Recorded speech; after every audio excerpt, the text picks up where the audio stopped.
Hi. Let's see.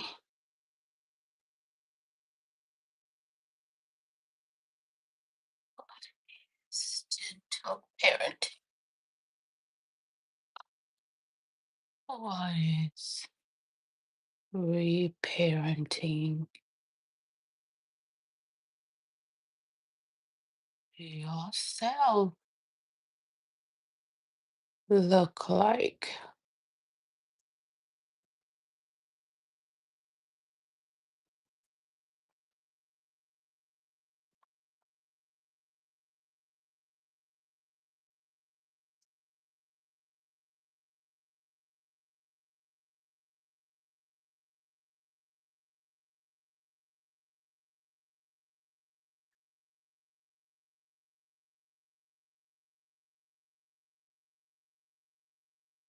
There we go. What does reparenting yourself look like? Is the topic of discussion today.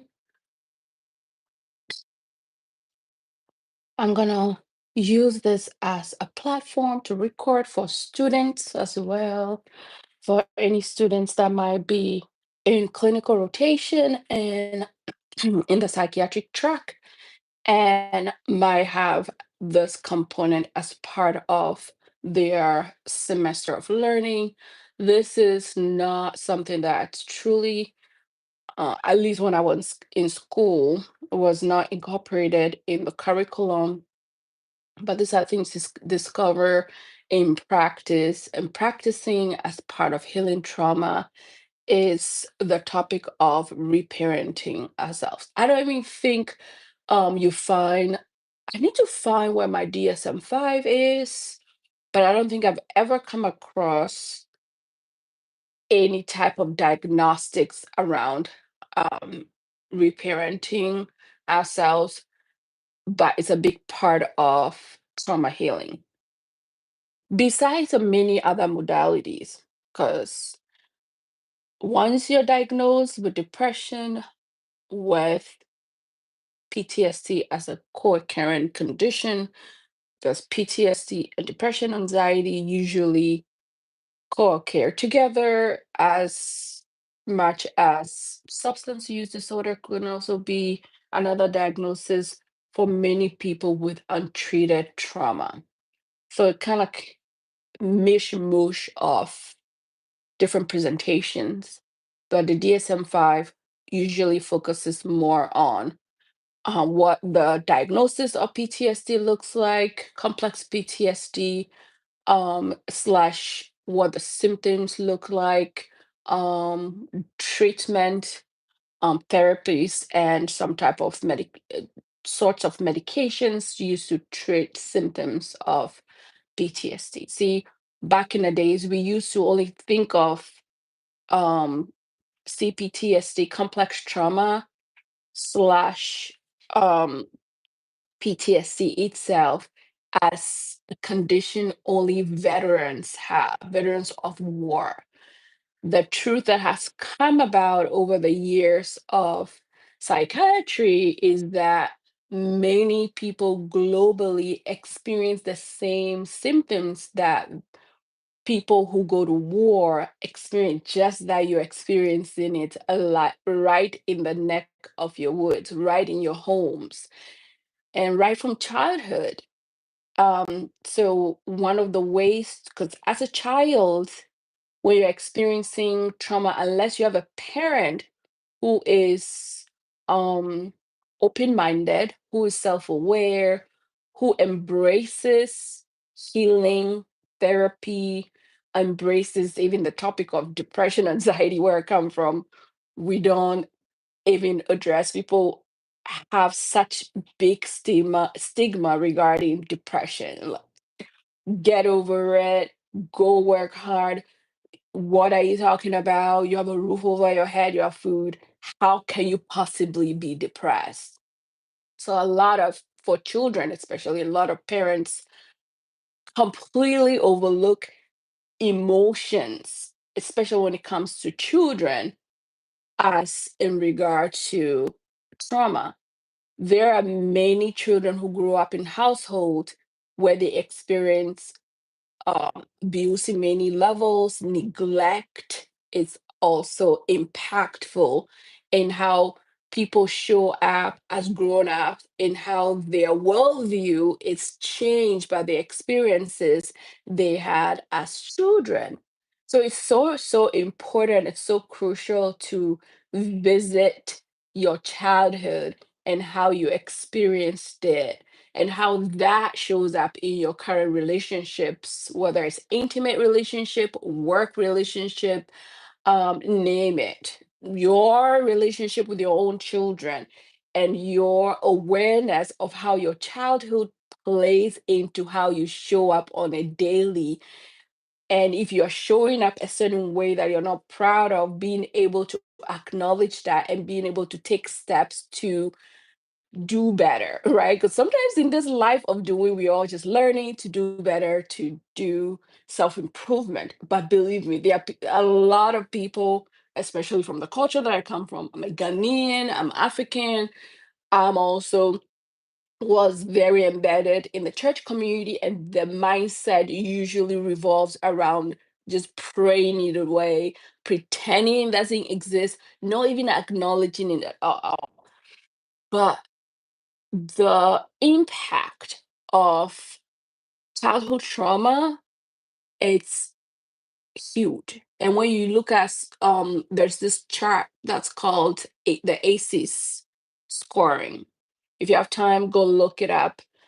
So the ACEs score will break down different categories of things that can impact you when you're growing up, including neglect, having a parent or two parents who both has substance use disorder, um, having a parent who been incarcerated, gone to jail, having parents go through divorce. Now, the stipulation of divorce, I like to say, it depends on how it goes, right? If it's very high conflict, tumultuous, and in the midst of it, not providing acknowledgement of the impact of what the divorce is and not seeking help for yourself and the children while you're going through the process of divorce. So divorce alone is not a reason for trauma, but the process, how the divorce kind of evolves, how long it takes, and how conflictual it is, and how protective those parents are to the children while they are going through the process, or are the parents who caught up in their own feelings while they are doing with the chaos of the breaking down of the relationship so much that the children are lost in it and nobody ever acknowledges their feelings, their emotions, how they impact their moods. Now, I wanted to read something real quick on Google when I looked up what reparenting therapy looks like. It's a form of psychotherapy that aims at addressing and to heal childhood trauma and neglect. See? So I love, thank you so much everybody to checking me out. My live today is Sleepy Lee.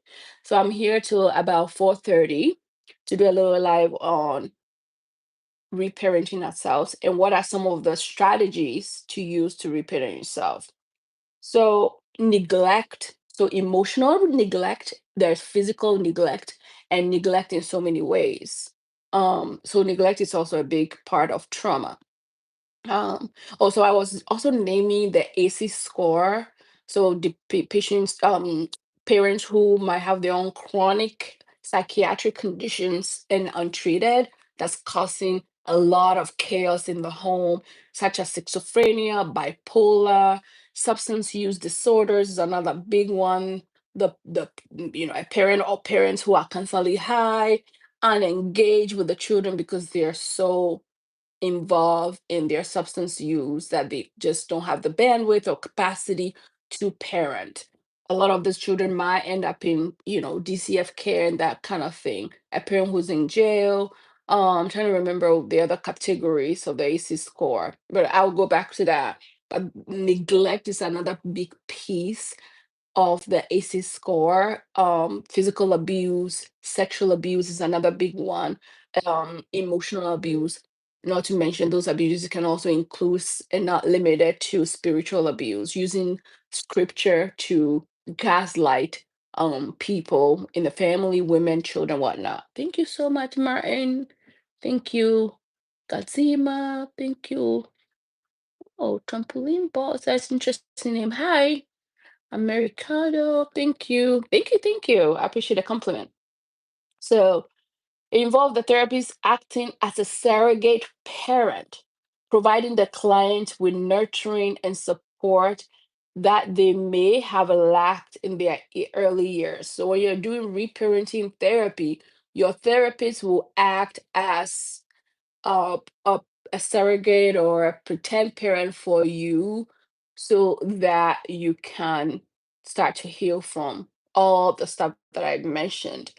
Now, there are times where people, if you don't heal your childhood traumas and don't learn to reparent yourself, to feed yourself the things that your parent had lacked to provide for you, because as adults, we are literally walking in the child version of ourselves, even presenting ourselves that way in intimate relationships. Many of us might go into intimate relationships seeking validation that we should have gotten from our parents, but we are seeking it from our partners. And if our partners are not equipped or not skilled or not aware of your own wounding from childhood to be able to have the capacity to tolerate that, that can lead to the breakdown of a lot of intimate relationship, leading to divorce, divorce leading to children experiencing ACEs, and ACEs leading to,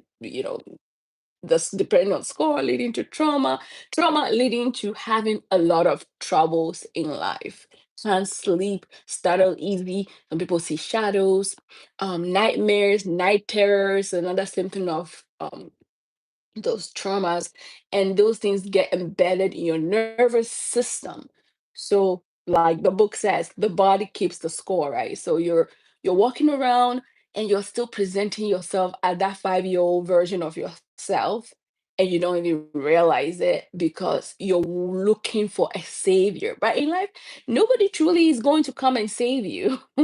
You have to recognize, okay, now I'm an adult, I'm not 5 years old anymore, and doing the work to let go of the emptiness that you experience as a child, the neglect, the fear, and knowing that you're gonna be good, you're good, and you can learn to slowly unlearn some of those belief system and to provide yourself with the necessary nourishment that your parents should have provided for yourself. So nourishment could be in different ways, and I'll talk in a little bit about some of the strategies that you can utilize to repair yourself. One of the ways is to maybe find a picture of yourself when you were younger and have it like you would do desk work or in your kitchen or your fridge or in your car, wherever, so you can have that visual of yourself as a younger version of yourself. So when you see that 5-year-old version, you'd be like, oh, let's what would I do for that child? Like pretending that's a child that's showing up for yourself, not you, like pretending that's your child, but that's you, and you have empathy for yourself and you have grace for yourself, and you'll be open and willing to cater in many ways than one for yourself, and going on to repair insecure attachment patterns. So you need to heal it because now you have insecure attachment patterns, including anxious attachment. So that's why when a relationship is like not working out, you're gonna have this thing called abandonment melange because you have insecure attachment. And abandonment melange comes with a lot of big emotions because it just brings you back. You're triggered back to childhood. So you the same way your parents neglected you. Sometimes you have two parents who are in the same household, but you're still neglected in the ways where, let's say, your parents, either one or both work long hours, they travel a lot, they're not really present. You have, babysitters watching you all the time. there's no carved time where your parents are giving you that attention, you're gonna have that neglect with that insecure, that anxious attachment because you just not know. There's no consistency. Children needs discipline, children need consistency, and that's what helps them thrive. So you see how I put it? So as a child, you needed that consistency. You needed that consistent love, that consistent attention. Even if your parents are not there, they're communicating to you, hey, I'm going to be away for 2 days, but when I come back, we're going to spend so and so time to catch up on that time loss. So you always, when the parents is away, you're having video calls with them, you're on the call with them. So it doesn't really ever feel like you're abandoned. You are constantly in touch with that parent as a child. But if you were never like that child, just that parent just goes away, or sometimes some people, their parents would just drop them off at grandma's house, or some people, their parents would just drop them off at a relative on summer break. Some parents will literally, like, I came from Ghana, and I remember when I was in boarding school, some kids would just be dropped off for the whole summer. Some kids will even be dropped off in boarding school, and they didn't even know they were going to be left there. They thought they were just coming for a day visit, and they are dropped literally in the boarding school. Parent left, and all of a sudden they realize, oh my God, I'm going to be here for a long time, and there's no closure. Nobody's giving you hugs. Nobody's reassuring you. Nobody's telling you, oh God, it's gonna be okay. This and that, or explaining it to you where you can slowly breathe and be like, oh, all right, I'm gonna be okay, I guess, and have the support system and community around you to transition. Um, so the therapist will teach you how to recognize, to meet your own needs. That now you're an adult. Set healthy boundaries, regulate your emotions, and take care of yourself. That this has some benefits of reparenting yourself. Improve your relationship with others, right? Overcome anxiety, depression, reduce addictive behavior, develop a stronger sense of self. So you build resilience, fulfillment, and meaning in life. So really, reparenting yourself is so crucial to realize, oh, now the power is in my hands. There are people who have such bitterness, such anger, such unforgiveness, such heavy load of sadness from parents or caregivers who failed to provide them with the necessary um attachment style, the consistent discipline attachment that they needed when they were children, all the way until maybe late teens, right? Because by that time you're old enough to maybe start to know right from wrong, know to be able to, cater for yourself. You're 18, you're working, so you can financially provide for yourself.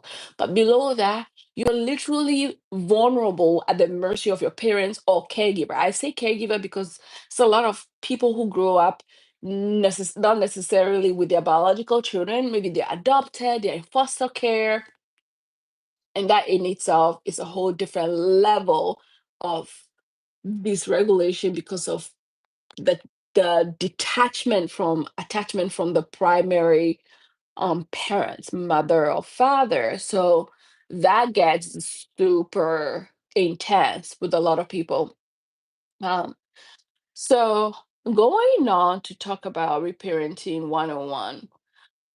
So one, you can do medications. Like as me, as a psychiatric nurse practitioner, I don't even know if I introed well. You see my name there, G, and you may see I'm a psych nurse practitioner.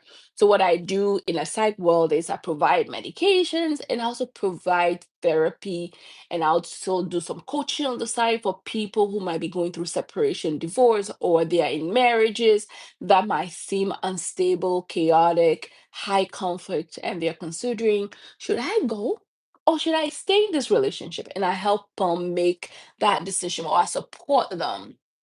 So, in regards to how do you reparent yourself, so you're not harboring unforgiveness, because unforgiveness about your parents, what they did not provide for you, literally can cause you to go into such depression, and the way that impacts you showing up in your current relationship is very, very profound.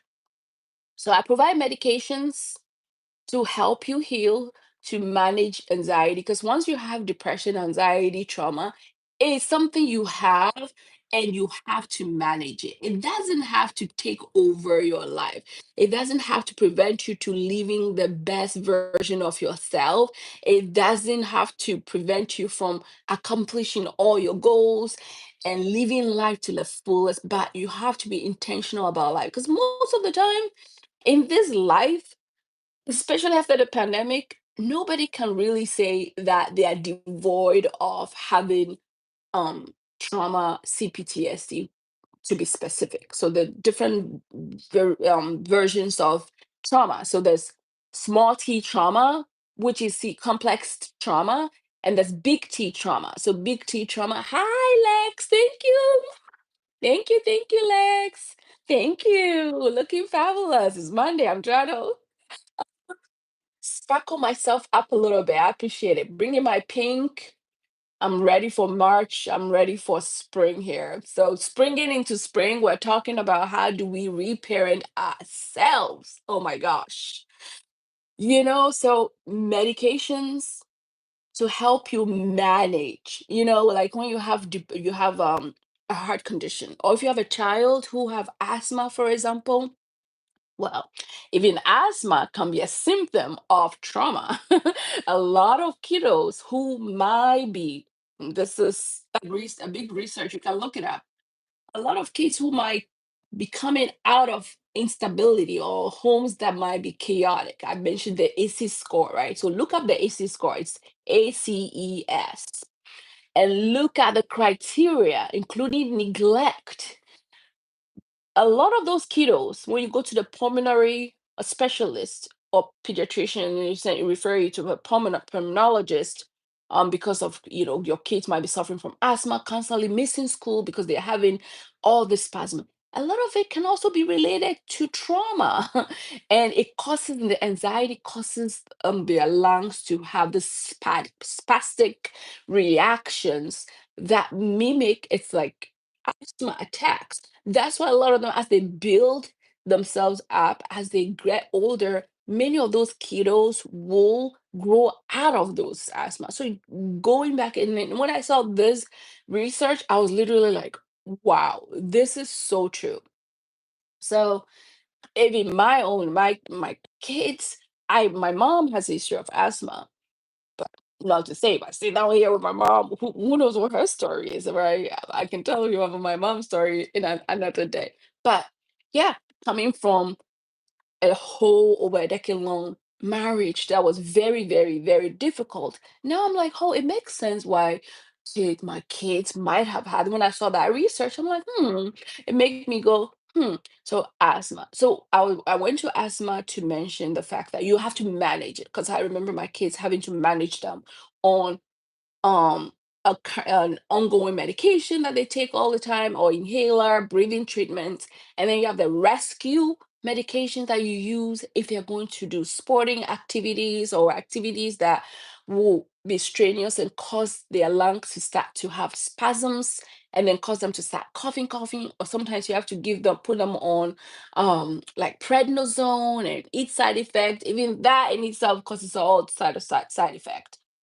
So I mentioned that to say that, you have to manage depression, you have to manage anxiety. Sometimes as you manage it, it goes away. But if you don't manage it, just like asthma, just like diabetes, just like a thyroid problem, that's like cardiac issues. If you don't manage it, it's gonna get worse. This is why people with depression, CPTSD leading to depression or co-occurring depression, sometimes will go into even having psychosis.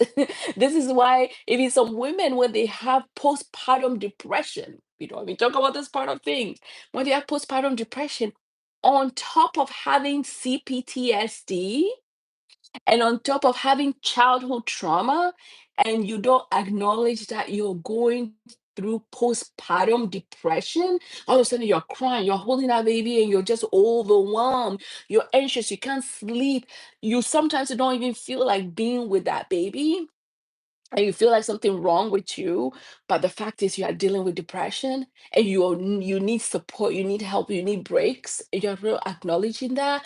There are women who go into psychosis from untreated depression. So symptoms of CPTSD and childhood trauma really lead to a lot of debilitating problems and a lot of debilitating issues in relationships, including having trouble maintaining intimate relationships, friendships, having trouble maintaining work, having trouble maintaining constant income making, because another symptom that present itself from having childhood trauma untreated is ADHD, attention troubles. And if you're not treating that, you might think something's wrong with me. I can hold on a job. I can keep up with my finances. I'm not filing taxes. You're constantly being fired. You're running from job to job. You're losing friends constantly. You can't keep an intimate relationship. You can't maintain a marriage. You can't maintain, you seem to be uncommitted because you have trust issues, because growing up you don't know how it feels to feel safe. And this is very rampant a lot in our male counterparts, because at least for we women, we will talk about childhoods. We'll talk about it to our friends, and they will share with us. They'll be like, "Oh yeah, I had the same childhood. Oh my god, girl, da da da da, Lex, right?" We'll chat about it. But what men don't do, or young men and men don't do, and which is why it's so important to teach our children, to teach them the skills, to teach them about emotions, and to teach them how to know how they are feeling, the anxiety, the depression, is it this and the third? So many of them will have trouble maintaining relationships across board, intimate, work, friendships, whatever. They're just kind of running through people like a bulldozer, just gutting people out. So medications will help you manage it. In also, besides medications, therapy. So that's why I talk about the reparenting yourself therapy. So important. Trauma healing like EMDR. So eye movement, desensitization, try to help yourself desensitize yourself from your wounding in your nervous system. Your body keeps the score. So the score is within your body, it's in your nervous system. It show up in certain patterns. You're anxious a lot. You don't even know what anxiety feels or looks like. You know what I mean? So first, recognizing that you need to reparent yourself is where is key. And when you notice some of these struggles that you're having constantly, not being able to make like reasonable, intentional, forward moving momentum in your life and accomplishing your goal, you're constantly feel like you're in a rat race. You're constantly feeling like you're quenching fires because you just are so lacking in focusing, that if you don't repair yourself to hone yourself back to centering yourself and centering your emotions, your mindset, your patterns, and how you show up, and being okay with that, accepting yourself fully, because people judge and everybody's different, right? What somebody can tolerate, you might not necessarily be able to tolerate because of your childhood trauma. And everybody's childhood is so vastly different. So this is why it's so important. So medications, I will prescribe it for you as a psychiatric nurse practitioner. I'll prescribe you different medications that can help you depression, help you manage anxiety, help you like the rescue medication that I talk about with asthma. It will help you as rescue for panic attacks.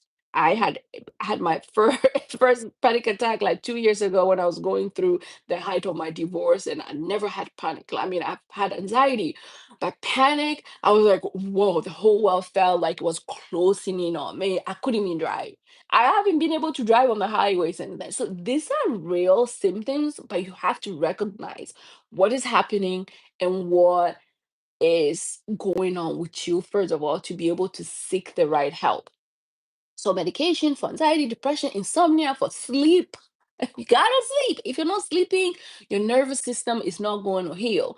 So sometimes we'll be like, why can't I sleep? It's okay sometimes to get a little bit of medication to help you, even if it's 3 months, 6 months. It helps you reset your nervous system, and then you can slowly relearn how to sleep. You wake up in your sleep, you can't sleep. Maybe you learn to take deep breaths. You learn to maybe meditate. You learn to pray. Maybe you put some soothing, sermon on there. I do that all the time. I start to play the sermon, and it just sinks into your subconscious mind, because if you're not doing that, you're leaving your subconscious mind on its own, and you have to train and retrain your subconscious mind to think a certain way, because our brain, it's a muscle. And if you're not training it a certain way, like you're playing the right songs for yourself, for your kiddos, you can't sleep. Play the right music, do meditation, listen to a sermon. You're going to find yourself falling asleep. But guess what? You're falling asleep physically, but your subconscious mind is absorbing that message. So your energy and how you present during the day looks different, because your subconscious mind is being reprogrammed even while you sleep. Your anxiety level is starting to slowly change because you're nourishing yourself. So medications are important, even if you want to look at it in a way where it's short-term use for anxiety, panic attacks, insomnia, depression, all of it. So you don't get into psychosis where you're now completely discombobulated. If you see somebody who is psychotic or hallucinating, hearing things, seeing things that are not there, those people, like, it's just so hard for them to catch up to live a really wholesome, intentional life. It's like at that point, it can be potentially too far gone. But even those people with complete treatment and complete um management of it, they can still work and live a thriving life. So some of this stuff, repairing ourselves, is like, children. If you are here, you're a parent, you know how it is. Children need discipline, they need focus, they need consistency. How are you presenting that to yourself? Is what represent at the core reparenting is like. You have to act like you are providing that to yourself as a child, but you're an adult. So you're providing yourself discipline. So if you make a list for yourself this week, as we ease into spring, like winter is almost over. See that? We are almost getting to the third month. So what are some of your goals? So in regards to discipline, you provide discipline for your children, right? So how are you providing that discipline for yourself in your own life? So you have to learn and continue to be disciplined. If you're not able to accomplish those goals today, okay, you say, I'll push 2 or 3 of them back to tomorrow. But you're consistent. You go back to it. You make sure you're going back. You write it down. It's in front of you in your notes app. It's on paper. You have sticky notes. You're taking all those notes, because you have to be accountable to yourself. You have to be disciplined. You have to be focused. You have to be consistent, because children thrive in parents being consistent with them. Because if you have kids, just like going back to the AC score, right? You're neglectful of those children. Today they go to school, tomorrow they don't go to school. Today they go to bed at 8, tomorrow they are going to bed at midnight. Today you say you're gonna take their phones off, da, da, da, da, and you're right. And then tomorrow it's like you don't even care, because you're checked out, you're in your feelings, or you're running around too much trying to rescue other people, rather than trying to rescue yourself. You know how in the airplane they say, put your mask on first. Your mask is not on. You're losing oxygen. You're overwhelmed, and now you're trying to save other people. Okay, that's where you pause and you reflect as we ease into spring. What you need to reflect on to bring back discipline, focus to yourself, just like if you were a child and you had a good parent, they will provide you that consistent, wrapped around support, um, consistent focus on you and attention, and teaching you all those skills. So I'm going on to the next, besides medicine, is food. Good, wholesome food is helpful in helping you reparent yourself. Because if you're not eating healthy, if you're not eating wholesome food, like me in my 40s now, in my big 40s, you got to meet a certain amount of protein per day. So your muscle, your knees, your joints are still working. Have you reflected on that? How much protein are you eating? How much fruit and vegetables are you providing for yourself? If you have children, you've been like, drink your water, eat your vegetable. But now you're a grown up. Children are seeing you. You can talk all the talk, but are you living the life that the children can mimic? So that's where reparenting, another way is to make sure you're eating good, healthy food. At least I will make it so easy. 2 or 3 times a week. Make sure you're having berries are so important in healing your nervous system. You don't get a bunch of fruit that are loaded with sugar, like bananas. That's not gonna do anything for you. I mean, as much as it tastes good and it has, vitamin K, it has potassium, the vitamin K, but yeah, potassium in it. It has loaded with all the stuff. But if you want to heal your nervous system, do strawberries, blueberries, all the berries. At least once or twice a week. Make sure you're getting some good berries in your diet. Some fruit, vegetables like kale, like, lettuce, blah, blah, blah. Greenery. So wholesome foods, protein, get budget into get some multivitamins in there to make sure you're supplementing yourself. If you're on the East Coast like I am, get your vitamin D level check. Make sure you can supplement it. B12, all the stuff.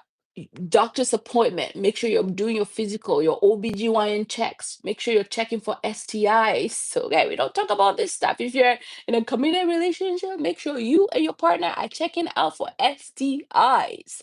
Because sometimes you're doing you, but your partner might not be doing the right things. So at least making sure at least 2 or 3 times a year you're doing STI checks. It's another way to look out for yourself. You're having that discipline.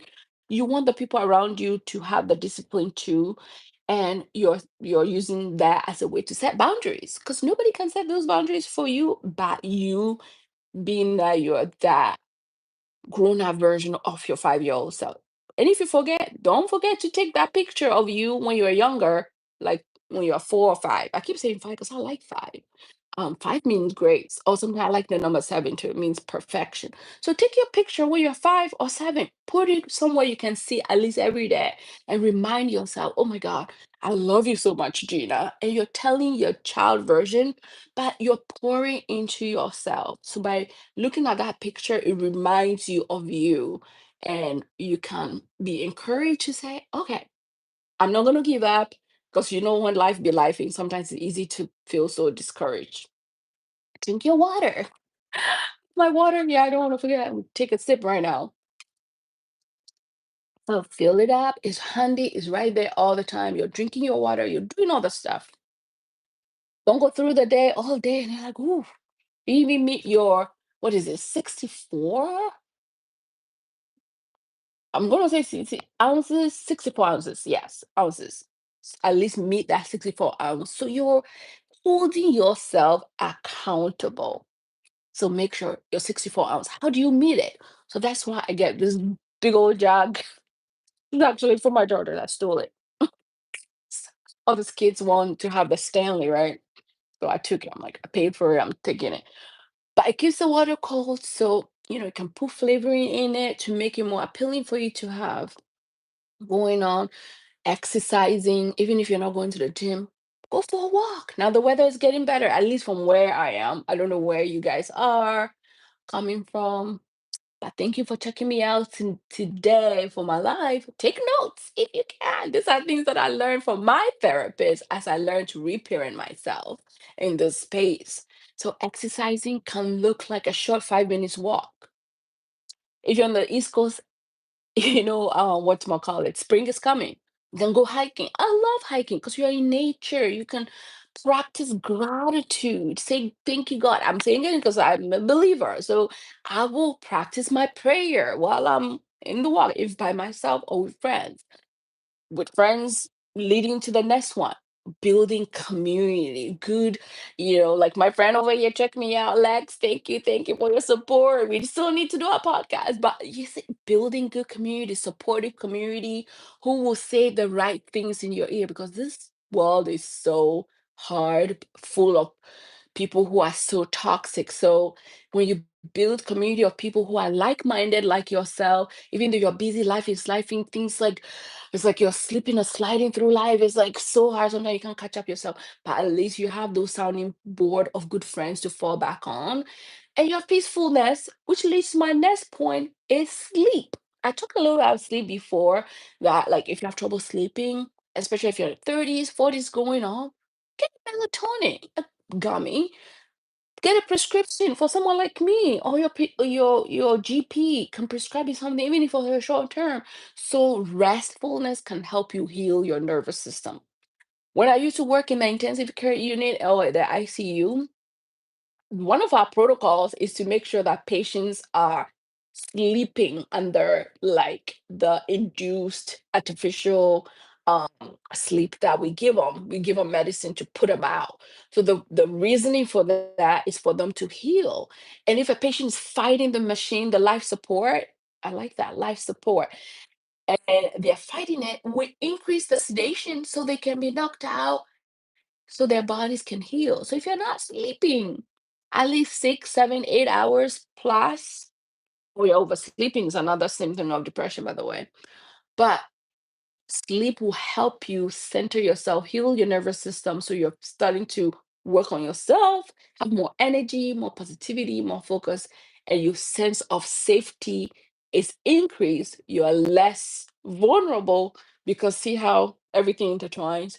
You're sleeping better, your depression is better managed, your anxiety is better managed, your ADHD is better managed. You're reparenting yourself. You're telling yourself it's okay, it's gonna be okay. You're doing the breath work, your community around you, you're acknowledging when you fall off. You know, you realize that your parents, they had their own issues. They provided you what they provided you with based on what they had available. Because our parents, believe you, they also people who have their own childhood trauma.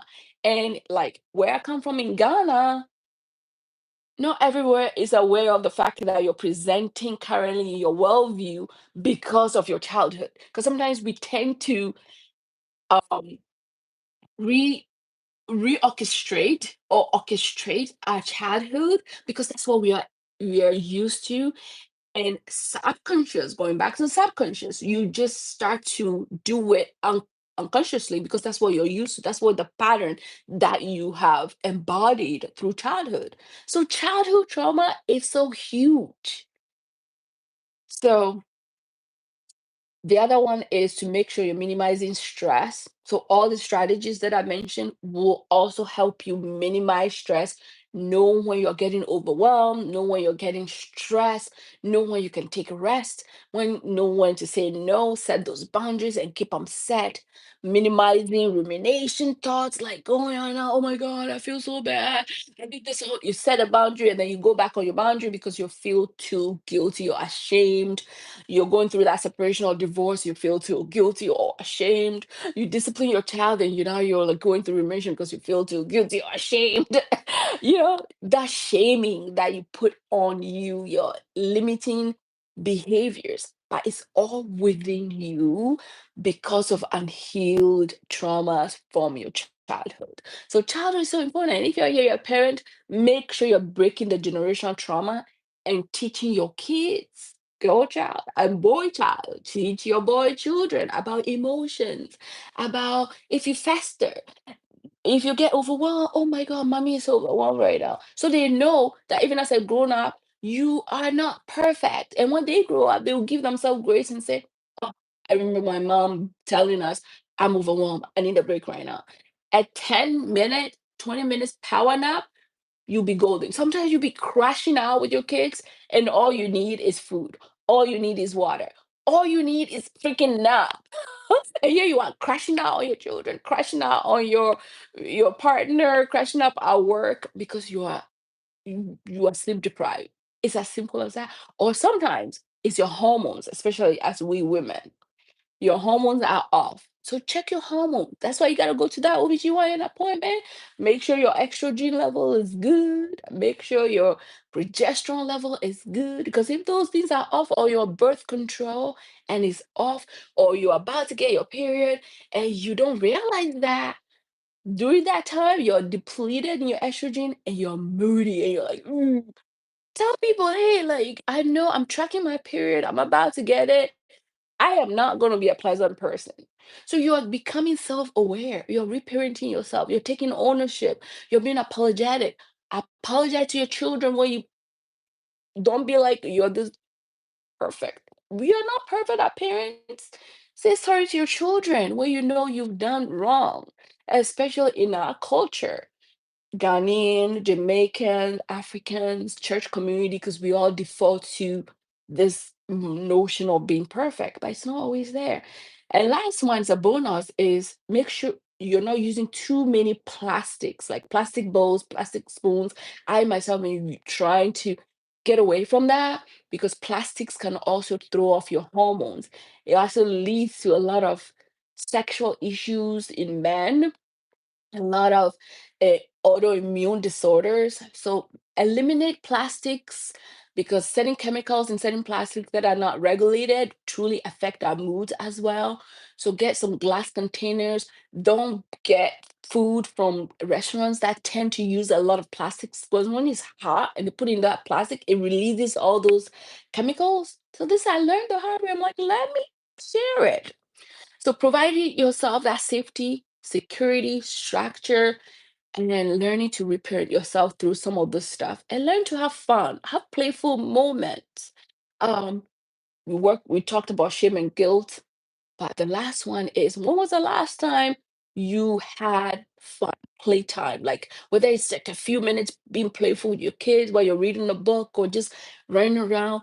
But if you're stuck in fight or flight mode, you haven't reparent yourself, your nervous system is whack, you're completely dysregulated, you have savior mentality, you're looking for someone to save you, looking for God to save you. I know God can bring miracles, but sometimes we do have to do the work. We do have to do the work.